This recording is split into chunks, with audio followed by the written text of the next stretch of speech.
I'm Kyler, and today we're going to be putting this 8-foot poly cutting edge on this 8-foot SnowFire. All you'll need is a 15/16 socket, and then now we're going to go on the back and loosen all the nuts on the cutting edge.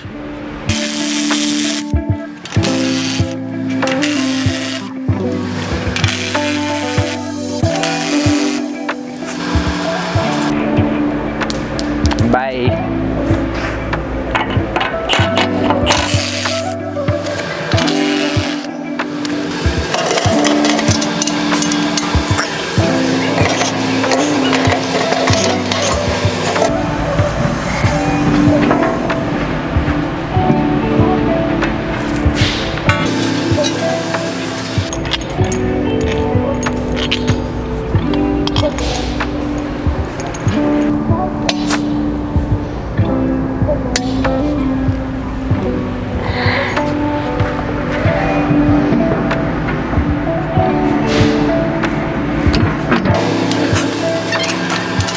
What I just did when putting this edge on is I put the 2 middle bolts on, so I didn't just put one in and have the edge dangling down.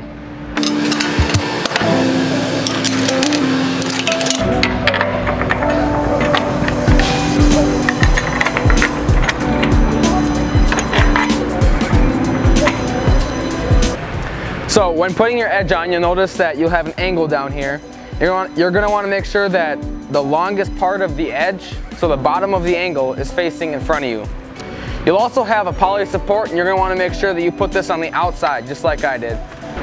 The next step here is to take all your nuts and put them right on the back, and then after you tighten them, you're done.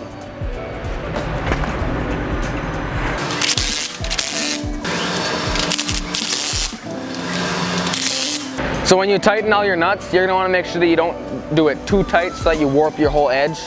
It's not going to affect your performance, but if you like the looks of it, if you tighten them all too much, it'll be wavy. So just tighten them snug enough to where it's not going to fall off. The advantages of this poly edge are that it's less damaging to surfaces than the steel is. If you were to run into grass, the steel would just bite into the grass, where this would just glide across it.